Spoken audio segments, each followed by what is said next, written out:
The council chamber stretched across the enormous space station like a monument to power. 12 alien species sat in their elevated seats, looking down at the single human standing on the floor below. Ambassador Hyunwoo stood alone, his formal uniform pressed and perfect, but his hand shook slightly at his sides. The lead counselor, a massive creature with 4 arms and skin like polished stone, read from a glowing document. His voice echoed through the chamber without emotion. The Galactic Council has reached its decision. Humanity is hereby expelled from civilized space. All human colonies within Council territory must be evacuated within 1 standard year. Hyunwoo felt his stomach drop. You cannot be serious. We have been members for 200 years. What about our homes? Our cities? Everything we have built? Another counselor, this one resembling a floating jellyfish made of light, spoke in a musical tone. Your species defended a colony with excessive violence. You killed raiders who would have simply taken resources. This proves what we have always known. Humans are too dangerous, too unpredictable. They were attacking civilians, Hyunwoo shouted, his composure breaking. We protected our people. You could have negotiated. You could have paid tribute. Instead, you chose death and destruction. The stone counselor leaned forward. This is the human way. We can no longer allow it near our peaceful societies. Hyunwoo looked around the chamber, searching for any friendly face. There were none. Every species that had once called humanity their partner now looked away. Please, 8 billion people call Council Space their home. Where will they go? The outer veil is available, the jellyfish counselor said. We claim no territory there. You will have space to exist without threatening the rest of us. The outer veil? Hyunwoo could not believe what he was hearing. That region is filled with spatial storms and radiation. It is considered worthless.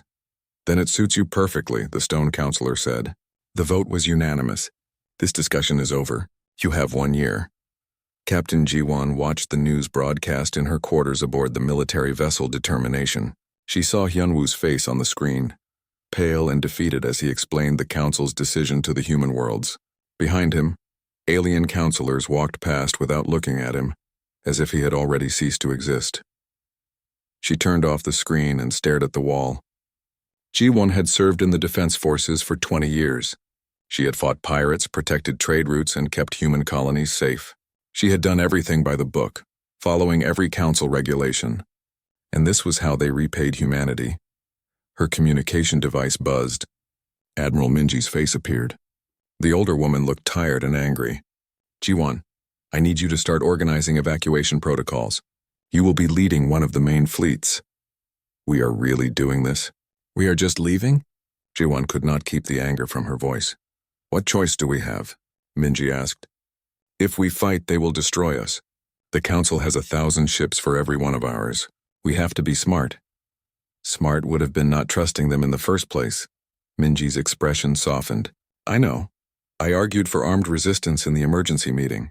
I was overruled. The governments want to avoid bloodshed. She paused. But Ji-won, I need you to promise me something. Remember this feeling. Remember this moment. Because someday, somehow, we will make them see what they threw away. The evacuation began 3 months later. Ji-won stood on the bridge of her ship, watching as millions of vessels gathered in designated zones. Transport ships, cargo haulers, military escorts, personal shuttles. Anything that could fly was being loaded with people and supplies. On the planet below, humans were abandoning cities they had built over generations. They left behind schools, hospitals, parks, and homes. The council had promised to allow an orderly evacuation, but their patience was limited. Any humans remaining after 1 year would be arrested or worse. Ji-won's science officer, a young man named Taeyang, worked at his station nearby. He was constantly scanning and analyzing data about their destination. Captain, I have been studying the outer veil. It is not as worthless as the council believes. Explain, Ji-won said, welcoming any distraction from the heartbreaking scenes on her view screen. The spatial anomalies that make the region dangerous also make it rich in exotic matter. There are dozens of star systems that have never been surveyed, and I am detecting some unusual energy signatures that might be ancient structures. Taeyang looked up from his console. The council avoided this region because it was difficult. But difficult is not the same as impossible. Ji-won felt a small spark of hope. Keep researching. If we are being forced into exile, we might as well understand what we are walking into. The months passed slowly. More and more ships joined the evacuation fleet. The sight of it was overwhelming, a river of lights stretching across space, all heading toward the edge of Council territory. 8 billion humans were on the move, carrying whatever they could save from their old lives. G1 received regular reports from other fleet captains. Some colonists were angry, demanding that humanity fight back. Others were simply heartbroken, crying as they left homes they loved. A few were defiant, swearing that this exile would not break humanity. As the deadline approached, tensions rose. Council military vessels began appearing near human colonies, not helping, just watching, making sure humanity left on schedule. G1 saw them on her sensors and felt rage building in her chest. They treated humans like criminals being marched out of town. Finally, the last day arrived. G1's fleet was among the final groups to depart. She watched as the remaining humans on the surface boarded the last transports. Buildings stood empty. Streets were silent. Everything humanity had built in Council space was being left behind. "All transports are loaded, Captain," her first officer reported. "Set course for the outer veil," G1 ordered. "Maximum speed." As her ship turned away from the planet, G1 saw Council vessels moving in behind them, already preparing to claim what humans were forced to abandon. The sight made her sick. The journey to the boundary took 3 days. When they arrived, G1 saw the rest of humanity's fleet waiting. 1,000,000 ships of every size and type, carrying everyone and everything that remained of humanity's presence in the galaxy. It was the largest migration in human history. Admiral Minji's face appeared on every ship's communication screen. Her voice was steady and strong. "People of Earth and her colonies, today we cross into the unknown. The Council believes they are punishing us. They believe we will fade away and be forgotten. They are wrong." She paused, and G1 saw steel in the old admiral's eyes. "We are humans. We have survived ice ages and plagues. We have crossed oceans and conquered deserts. We have reached for the stars and made them our own. A bunch of scared politicians will not be our end. We will survive this exile. We will build something new, and someday, when we are ready, we will remind the galaxy what it means to underestimate humanity." G1 watched her sensors as the fleet began moving forward. Ship after ship crossed the boundary into the outer veil. The Council had sealed the border behind them with defense satellites and patrol ships. They wanted to make sure humanity could not easily return. As her own vessel crossed the line, G1 made a private vow. She looked back one last time at Council space, at the civilization that had cast them out. Her voice was quiet but firm. "They will forget us, and when we return they will remember forever." The last human ship disappeared into the outer veil. Behind them, Council vessels began their patrol routes. To them, the human problem was solved. Humanity was gone, banished to a region of space that no one wanted. The Council returned to their business, confident that they would never need to think about humans again. They could not have been more wrong. 50 years had passed since the exile began. G1 was now an old woman, her hair gray and her face lined with age. She stood in the command center of New Terra, the capital humanity had built in the outer veil. Through the massive windows, she could see a thriving city of gleaming towers and busy spaceports. It looked nothing like the desperate refugee camps they had started with. Her daughter Yunji stood beside her, now a commander in her own right. The younger woman pointed at a holographic display showing the Veil's mapped territory. "We now control 48 star systems. Population just hit 20 billion. The shipyards are producing faster than we can train crews." G1 smiled with pride. "Your father would have loved to see this. He always said humanity does its best work when our backs are against the wall." "Tell me again what it was like." "The first years." Yunji had heard the story many times but never tired of it. Ji-won's smile faded as she remembered. "It was hard, very hard. The first system we settled had barely breathable air and toxic water. We lost thousands to disease and accidents. Food was rationed. Power was limited. Everyone worked 20-hour days just to survive." She looked at her daughter. "But we survived. That is what humans do." In the early years, everything had been about basic survival. They had built shelters from whatever materials they could find. They had mined asteroids for minerals and set up primitive factories. Every advance had been fought for and earned. But then Taeyang made his first breakthrough. The scientist, now middle-aged and respected across all human colonies, had discovered how to stabilize the spatial anomalies that filled the veil. What the Council saw as dangerous obstacles, humans learned to use as power sources and transportation shortcuts. The technology that came from that discovery changed everything. Human ships could now travel faster than anything the Council had. They could generate energy shields that made their vessels nearly invincible, and they could do it all using resources the Council had considered worthless. Admiral Minji had died 15 years ago, but before she did, she had trained a new generation of military leaders. General Seojin now commanded the new Terran Defense Force, and he had transformed the scattered refugee fleet into something far more dangerous. Seojun entered the command center now, his uniform crisp and his manner all business. "Captain Ji-won, Commander Yoonji, we have a situation." "What is it?" Ji-won asked. "One of our deep exploration teams found something. Ancient ruins on a planet near the Veil's core region. The structures are massive and definitely not made by any known species." Seojun pulled up images on the holographic display. The ruins were incredible, towers that reached into the clouds, made from materials that still gleamed after countless centuries. Geometric patterns covered every surface, and in the center, something that looked like a massive gateway, dark and silent. "Have we sent a team to investigate?" Yoonji asked, already on site. "Engineer Doyon is leading the analysis." Seojin changed the display to show a live feed from the planet's surface. Doyon was a genius with technology, able to understand and replicate almost anything he studied. He stood in front of the gateway now, running scanners over its surface. His voice came through the communication link, excited and slightly breathless. "This is incredible. The technology here is centuries beyond what the Council has, maybe even beyond what we have now." "What does it do?" Ji-won asked. "I think it is a transportation system, a network of these gateways that can move ships instantly across vast distances. If I am reading this correctly, there are hundreds of these gates scattered across the galaxy, including in Council space." Doyon's face appeared on screen, grinning. The species that built this was far more advanced than anyone realized.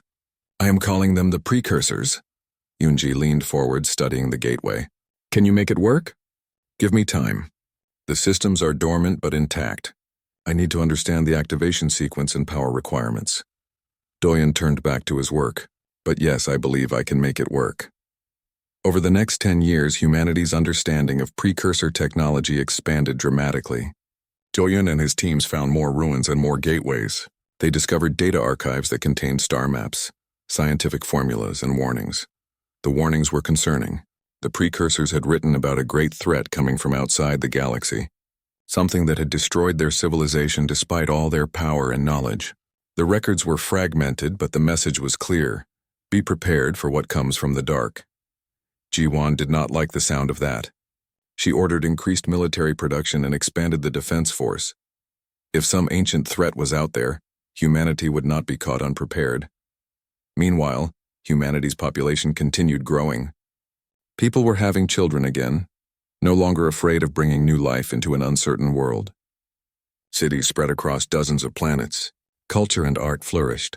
Universities were established to study everything from physics to philosophy. And through it all, humanity developed in ways that would have been impossible under Council oversight. The Council had strict rules about artificial intelligence, fearing that smart machines might become dangerous. Humans had no such restrictions. They created AI assistants that helped manage cities, navigate ships, and advance research at incredible speeds. The Council had banned genetic modification, calling it unnatural. Humans embraced it carefully and ethically, extending lifespans and curing diseases that had plagued them for centuries. Ji-won herself had received treatments that gave her the health and energy of someone half her age. The Council had limited weapons development, wanting to control who had military power. Humans built weapons that could crack planets and shields that could stop almost anything, not because they wanted to conquer, but because they refused to be victims again. 75 years after the exile, Yoonji led an exploration mission to the edge of the Veil. Her ship was one of the new designs, sleek and deadly, bristling with weapons and protected by energy shields. She had a crew of 200, all highly trained and loyal. They were mapping the border regions when her sensors picked up something unusual. A ship damaged and drifting. It was not human design and not Council either. Yoonji ordered her crew to battle stations as they approached cautiously, Hail them, she ordered. The response came in broken English. Please help. We are dying. The Draviks attacked us. Everyone else is gone. Yunji recognized the species name from old council records. The Vorin were a peaceful people who had been exiled by the council generations ago, just like humans. Accused of being too weak to deserve a place among the strong. This is Commander Yunji of the Terran vessel Defiance. We are bringing you aboard. She looked at her crew. Prepare medical teams and secure the landing bay. The Vorin ship contained 23 survivors, all injured and terrified. Their captain, a being named Krell, explained what had happened. The Draviks came from deep space, swarms of them like insects. They attacked without warning, without mercy. They destroy everything in their path. Where are they now? Yunji asked, moving toward council space. They will reach the outer worlds within months. Krell looked at her with large, sad eyes. The council will not be ready. They have grown soft in their peace. The Draviks will slaughter them. Yunji sent this information back to New Terra immediately. Within days, every human leader was debating what it meant. Some argued that humanity should stay hidden and safe. Let the council face this threat alone. They had abandoned humanity after all. But others, including Yunji, argued differently. We are not like them, she said during the council meetings. We do not abandon people to die. That is what makes us human. That is what makes us better. Jiwan, now over 100 years old but still sharp and active, supported her daughter. The council wronged us. But there are billions of innocent people in their territory who had nothing to do with that decision. Children, families, people just trying to live their lives.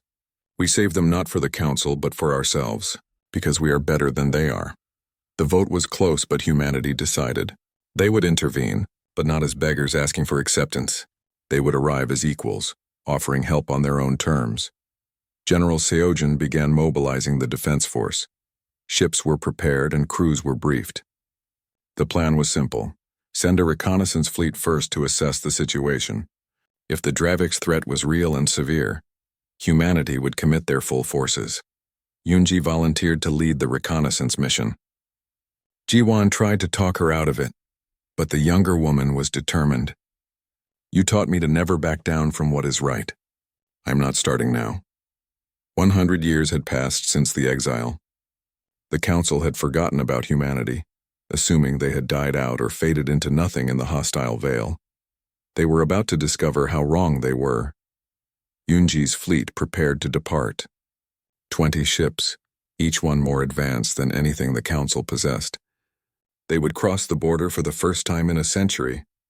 They would see what had become of the civilization that cast them out, and they would remind the galaxy that humanity was far from forgotten. Yunji stood on the bridge of her flagship, the Defiance, as her fleet crossed the border into council space. It had been exactly 100 years since the last human vessel had made this journey. The difference now was that they were not leaving as refugees. They were returning as something far more powerful. Sensors are picking up debris fields ahead, her tactical officer reported. Multiple shipwrecks. Some are recent. Show me, Yunji ordered. The view screen changed to display a field of broken vessels floating in space. Yunji recognized the designs. Council military ships, dozens of them, torn apart by weapons fire. Bodies drifted among the wreckage. Whatever had done this was brutal and efficient. There, another officer pointed. A distress beacon. Very weak signal. Set course. Be ready for anything. They found the source of the beacon 10 minutes later. A council station. Heavily damaged and venting atmosphere from multiple hull breaches. It was one of their border facilities designed to monitor and control traffic. Now it was dying. Yunji opened a communication channel. This is Commander Yunji of the Terran fleet. We received your distress call. Do you require assistance? There was a long silence. Then a voice, weak and confused, responded. Terran, there is no such thing. Who are you really? We are humans. We have returned. Do you require assistance or not? Another pause. Yes, please, we have wounded. Life support is failing. The Draviks destroyed our defenses and moved on. They are heading deeper into council territory. Yunji ordered rescue teams to deploy. As her people worked to save the council station crew, she studied the sensor data. The Draviks' attack had been devastating, fast, coordinated, and overwhelming. The council forces had been completely unprepared. One of the rescued station officers was brought to her bridge. He was a Quellan, one of the peaceful species that had voted to exile humanity.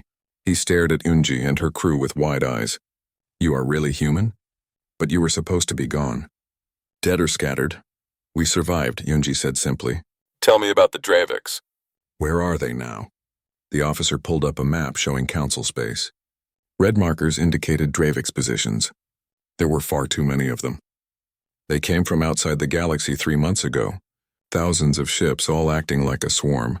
They attack, destroy everything, and move on. The council military has tried to stop them and failed every time. What are the council doing now? Retreating. Evacuating outer worlds and falling back to the core systems. But the Draviks are too fast. They are catching up. The officer looked at her with desperate hope. Can you help us? Your ships look very advanced. Yunji studied the map. The situation was worse than she had imagined. The Draviks were going to reach populated council worlds within days. Millions would die unless someone stopped them. She made her decision. We will help. But I need to see the threat for myself first. She turned to her crew. Set course for the nearest Dravik's position. Battle stations. Let us see what we are dealing with. They found the Dravik's fleet 6 hours later attacking a small council colony. The alien ships were unlike anything Yunji had seen before. Organic-looking like insects made of metal and crystal. They moved in perfect coordination, swarming around the colony's defenses and tearing them apart. There are hundreds of them, her tactical officer said. The colony does not stand a chance. Then we even the odds. All ships, attack formation. Target the Dravik's vessels and fire at will. The Terran fleet opened fire. Their advanced weapons cut through the Dravik's ships like paper. Explosions bloomed across space as the alien vessels were destroyed by the dozens. The Dravik swarm, which had been focused on the colony, suddenly turned to face this new threat. They are coming at us, the tactical officer reported. Fast. Shields up. Show them what humanity learned in exile. The Dravik ships crashed against the Terran shields and shattered. Their weapons, which had torn through council defenses so easily, barely scratched the advanced human barriers. Meanwhile, the Terran weapons continued firing with deadly accuracy. The battle lasted 20 minutes. When it was over, the Dravik's fleet was destroyed. Every single alien vessel was reduced to debris. The Terran ships had not even lost their shields. Yunji opened a channel to the colony below. This is Commander Yunji of the Terran Empire. The threat has been neutralized. You are safe now. The response was shocked and grateful. Who are you? Where did you come from? We have never seen ships like yours. We are humans, and we have been waiting a long time to show the galaxy what we became. Word of the battle spread across council space within hours. Humans had returned, not as the weak exiled species everyone remembered, but as a powerful force with technology beyond anything the council possessed. Some were grateful. Others were frightened. All were shocked. Yunji sent a message to New Terra explaining the situation. Within 2 days, the response came. General Seojin was bringing the main fleet, 500 ships carrying the full might of the Terran military. They were coming to end the Dravik's threat once and for all. The council leadership, desperate and panicking, sent their own message. They requested a meeting with the Terran commanders. They wanted to coordinate defenses and share intelligence. They did not apologize for the exile. They did not acknowledge their past mistake. But they needed humanity's help, and everyone knew it. Yunji met with the council representatives aboard a neutral station. The 12 species that had once looked down on humanity now sat across from her as equals. Some could not meet her eyes. The stone counselor, much older now but still in power, spoke first. We appreciate your assistance in dealing with the Dravik's threat. We would like to establish a joint command structure for the duration of this crisis. No, Yunji said flatly. The counselors looked surprised. No? Humanity will handle the Dravik's threat. You will evacuate civilians and stay out of our way. Your forces are not capable of fighting this enemy effectively. Yunji leaned forward. But make no mistake. We are not doing this for you. We are doing this for the innocent people who will die if we do nothing. People who had nothing to do with your decision to exile us. The jellyfish counselor spoke in its musical voice. You hold anger toward us. That is understandable. But this is not the time for old grudges. You are right. This is the time for action. Yunji stood. My fleet will defend the Kelvin system. Intelligence reports say the Draviks will attack there next. It is a major population center. We will not let it fall. She left the meeting without waiting for a response. Behind her, the council representatives sat in stunned silence. They had no choice but to accept humanity's terms. The Battle of Kelvin Gate became the turning point of the war. General Seogen arrived with his fleet, just as the Draviks launched their assault on the system. It was the largest Draviks force yet encountered, over 5,000 ships, all moving with the same insect-like coordination. The Terran fleet numbered 500 ships. The odds seemed impossible, but Seogen had fought in countless battles during the exile years. He knew how to use superior technology and training to overcome numbers. All ships, defensive sphere formation around the colony world. Let them come to us. The Dravik swarm rushed forward, eager to destroy this new enemy. They had crushed every council force they faced. They expected the same easy victory. They were wrong. The Terran ships opened fire with devastating precision. Their weapons, developed from precursor technology and refined by human ingenuity, could target multiple enemies at once. Their shields absorbed the Dravik's attacks without fail, and their tactics, honed through years of training, allowed them to work together with perfect coordination. The battle raged for 6 hours. The Draviks kept coming, kept attacking, kept dying. They showed no fear and no hesitation. But slowly, inevitably, their numbers fell. The Terran ships held their formation, protected the colony, and destroyed every enemy that came close. When it was finally over, 5,000 Dravik ships were reduced to wreckage. The Terran fleet had suffered only minor damage. Not a single human ship was lost. Across the galaxy, people watched the recordings of the battle. They saw what humanity had become in their century of exile. They saw the power that the Council had foolishly thrown away. Yunji stood on her bridge looking at the data reports. The Dravik's threat was not over. There were more swarms out there. But humanity had proven they could be beaten. The galaxy now knew that when the Draviks came, the Terrans would be there to stop them. She thought about her mother, Ji-Wan, who had led the first refugees into exile. She thought about Admiral Minji, who had promised that humanity would make the Council remember. And she thought about all the humans who had suffered and died in those hard early years. They were right, she said quietly. They forgot us, but we made them remember. Her tactical officer looked up. Commander? Nothing, Yunji smiled. Set course for the next battle. We have a war to win. The war against the Draviks lasted 3 more years. In battle after battle, the Terran fleet proved their superiority. They saved Council worlds, protected trade routes, and pushed the alien swarms back toward the galaxy's edge. By the time the last Dravik ship was destroyed, humanity had become the undisputed military power in known space. But winning the war was only the beginning. Now came the harder part, building peace. Yunji sat in her office on New Terra, reviewing reports from across the galaxy. The Council was in chaos. Their economy had collapsed under the weight of the war. Their military was shattered, and their political structure was fracturing as different species blamed each other for the disaster. Chancellor Soman entered the office. She was Yunji's chief diplomat, a woman known for her intelligence and patience. The Quellan delegation is here. They are ready to discuss terms. Terms for what? Yunji asked, though she already knew. They want to join the Terran Empire. Full integration. They are offering their entire territory and swearing loyalty. Soman pulled up a document. They are the 5th species to make this request in the past month. Yunji rubbed her temples. This was happening faster than anyone had expected. The old council structure was collapsing, and everyone wanted to align themselves with the winners. What does President Kyungsu say? He is concerned about expanding too quickly.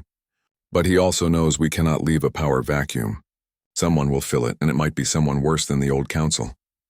Soman sat down across from Yunji. The question is, what kind of empire do we want to be? That was the question that kept Yunji awake at night. Humanity had the power to conquer the entire galaxy if they wanted. Their technology was superior. Their military was unbeatable. They could take everything by force and no one could stop them. But that was not who they were. Set up the meeting, Yunji said finally. We will hear what the Quellan have to offer. But make it clear that any alliance with humanity comes with conditions. We do not tolerate slavery, genocide, or oppression. Any species that joins us accepts our values. The meeting with the Quellan went well. They were genuinely grateful for humanity's intervention during the war and respected the Terran principles. Within weeks, they became the first non-human species to officially join the Terran sphere of influence. But not everyone was happy about humanity's rise. Intelligence Director Hajun walked into a secure briefing room where Yoonji and Somin were waiting. His face was grim. "We have a problem. A big one." He activated a holographic display showing intercepted communications. "There is a conspiracy among several former Council species. They are planning terrorist attacks on Terran-controlled systems. Their goal is to frame humanity for atrocities and turn galactic opinion against us." Yoonji leaned forward, studying the data. "Who is involved?" "The Corvin, the Threx, and elements of the Zellian government. All species that held power in the old council and resent losing it." Hajun changed the display to show faces and names. "The ringleaders are former council members.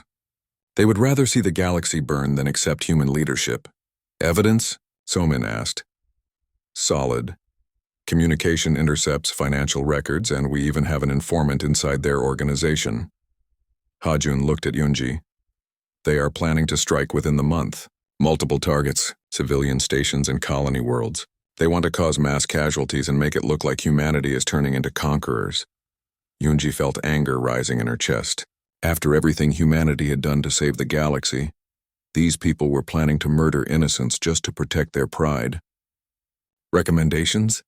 We move fast. Arrest the conspirators before they can act. Make the evidence public so everyone knows what they were planning." Hajun paused. "But this is going to be politically explosive. We will be arresting high-ranking officials from multiple species. Some will call it a power grab. Let them call it whatever they want," Yoonji said coldly. "We are not letting terrorists kill people just to avoid controversy. Put together a strike team. I want them taken alive if possible. We do this by the book and make sure everyone can see we followed the law." The raids happened simultaneously across 3 star systems. Special forces teams working with local authorities who could be trusted moved in and arrested over 50 conspirators. The operation was clean and efficient. Not a single shot was fired. Then Hajun released the evidence. Communication logs showing the conspirators planning attacks. Financial records proving they had purchased explosives and weapons. Video of them discussing which targets would cause the most damage. It was all laid out clearly for anyone to see. The galaxy was shocked. These were not random terrorists. These were former council leaders, people who had held positions of power and respect, and they had been willing to murder millions of innocent people just to undermine humanity. The public trials that followed became major events watched across all inhabited space. The evidence was overwhelming. The conspirators could not deny what they had done. Some tried to justify it, claiming they were protecting their species from human domination, but their words rang hollow when compared with the actual proof of their planned atrocities. One by one, they were found guilty. The sentences were harsh but fair. Some received life imprisonment. Others were exiled to remote worlds. A few, whose crimes were particularly severe, received execution. But the most shocking moment came when a former council member named Vren took the stand. He had been part of the conspiracy but had become Haijun's informant. Now he testified against his former allies. "I was part of the original vote to exile humanity," Vren said, his voice heavy with shame. "I believed we were right. I believed humans were too dangerous to allow in civilized space. I was wrong." He looked directly at the camera broadcasting his testimony. The council was not protecting the galaxy from humanity. We were protecting our own power. We feared what they might become because we knew they were better than us. And when they proved it by saving us from the Draviks, we could not accept it. His testimony broke the back of any remaining support for the conspirators. Vren's honesty and regret made it clear that the conspiracy had been about pride and fear, not legitimate concerns about human power. In the aftermath of the trials, the old council structure officially dissolved. It had been dying for years, held together only by tradition and inertia. Now it finally ended. In its place, the Galactic Union was formed. It was humanity's proposal for a new government structure. Every species would have representation. Decisions would be made democratically, and there would be clear laws protecting rights and freedoms for all. But there was one key difference from the old council. Military power would be held by the Terran Empire, not as conquerors but as peacekeepers. It was humanity's responsibility to defend the Union and maintain order. Some species accepted this eagerly. Others were reluctant but saw no better option. A few rejected it and chose isolation. Humanity did not force them. If a species wanted to remain independent, that was their choice. President Kyung-soo addressed the inaugural session of the Galactic Union. He was a thoughtful leader, chosen by humanity to guide them through this new era. A century ago we were exiled from this space, cast out by species who feared us. Today we return not as conquerors but as partners. We offer our strength to protect the weak, our technology to improve lives, and our principles to ensure justice for all. He paused, looking around at the assembled delegates. But let me be clear, we will never forget what was done to us. We will never forget the injustice of our exile, and we will never allow such injustice to happen again to any species. That is the promise of the Terran Empire. That is the foundation of this union. The hall erupted in applause. Even species that had initially been skeptical were moved by his words. After the ceremony, Yoonji found herself alone with Vren. The former counselor approached her hesitantly. "Commander Unji, may I speak with you?" "What is it?" "I wanted to apologize. I was one of those who voted to exile your people. I have no excuse. I was wrong and I am sorry." He met her eyes. "I know my apology means nothing, but I wanted to say it anyway." Yoonji studied him for a long moment. "You were wrong, and your decision caused immense suffering. But you also did the right thing in the end. You helped stop the conspiracy and testified honestly. That counts for something. Not enough.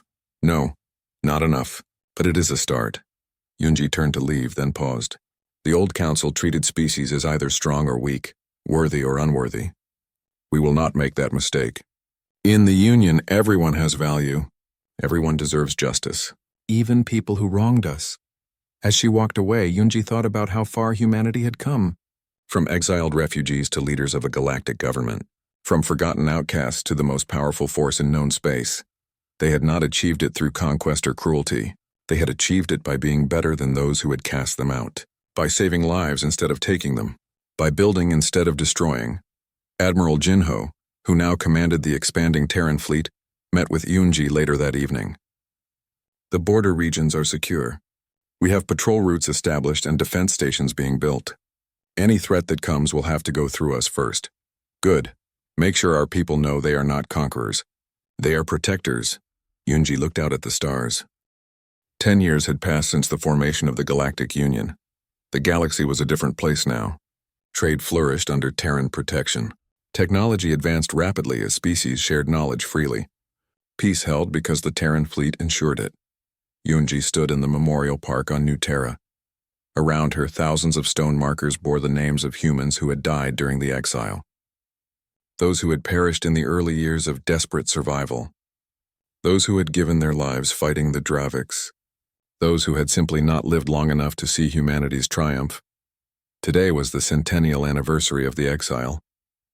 100 years since the Council had cast humanity out. The day had been declared a memorial across all Terran worlds. Jiwan walked slowly through the memorial, leaning on a cane. She was over 130 years old now, kept alive by advanced medical treatments but still feeling the weight of her years. She stopped beside her daughter. "I never thought I would live to see this day," Jiwan said quietly. "You made it possible. You and all the others who refused to give up." Yoonji put her arm around her mother. "Without you, none of this exists." Jiwan looked at the memorial stones. So many names, so many lives lost. Was it worth it? All the suffering and death? Yoonji considered the question. "Ask them." She gestured toward the city beyond the memorial. Humans and aliens walked together peacefully. Children played in parks. Ships came and went from the spaceport, carrying goods and people across a safe galaxy. They live in a better world because of what we endured, because we refused to fade away quietly, because we became something greater than those who cast us out. Yoonji smiled. "Yes, Mother. It was worth it." President Kyung-soo arrived for the memorial ceremony. He had aged gracefully, his hair now gray but his mind still sharp. He would speak today about humanity's journey and what it meant for the future. But first there were representatives from the other species to address. The Quellan spoke about how humanity had saved their homeworld during the Draviks War. The Vorin talked about how humans had taken them in when they had nowhere else to go. Even a Corvan diplomat representing a species that had once conspired against humanity spoke about reconciliation and hope. Then it was Kyung-soo's turn. He walked to the podium and looked out at the crowd. Millions watched in person. Billions more watched across the galaxy on their communication devices. 100 years ago today, we were told to leave. Told we were too dangerous, too unpredictable, too human to deserve a place among civilized species. Kyung-soo's voice was calm, but carried power. They expected us to disappear, to fade into the dark regions of space and be forgotten. He paused, letting the weight of those words sink in. They were wrong. We did not disappear. We did not fade. We survived. We built, we grew, and when the galaxy needed us, we were there. But this memorial is not about triumph. It is about cost. Look at these names. Kyung-soo gestured toward the memorial stones. Everyone represents a life. A person with dreams and hopes. A mother or father or child. Someone who died so that others could live. We remember them today. We honor their sacrifice. And we promise that we will never forget the lessons they taught us. Kyung-soo's voice grew stronger. They taught us that strength without mercy is cruelty. That power without responsibility is tyranny. That victory without honor is hollow. The old council had power, but they used it to exclude and exile. We have power, and we use it to protect and include. That is the difference between them and us. That is what makes humanity worthy of the position we now hold. Young officer Yuna stood in the crowd, listening to the president's speech. She was 25 years old, born after the Dravix War. She had never known exile or persecution. To her, the Terran Empire was simply how things were. She wore the uniform of the Terran Defense Force with pride. In 2 days, she would depart on her first deep space assignment, exploring the regions beyond the galaxy's edge. She was eager and excited, filled with the confidence of someone who had never known defeat. An older veteran stood beside her, watching the ceremony. He had fought in the Dravix War and carried scars from those battles. You understand what he is saying? The veteran asked Yuna. Of course. We honor those who came before us. It is more than that. The veteran looked at the memorial stones. We carry a burden now. The burden of being the strongest. The burden of making decisions that affect billions. The burden of remembering who we were when we had nothing. Yuna thought about his words. So we do not become like the old council. Exactly. Power corrupts. Always has, always will. The only defense is remembering where you came from and why you fight. The veteran smiled at her. You are the new generation. You will inherit this empire. Make sure you keep it true to what it was meant to be. After the ceremony, Yoonji met with her senior advisors. There were matters that could not wait, even on a Memorial Day. Admiral Jinho had news from the border regions. The automated monitoring stations are detecting unusual readings from outside the galaxy. Energy signatures similar to the warnings in the precursor ruins. Jinho pulled up data displays. It might be nothing, but it might be the threat they warned about. Yoonji felt a chill.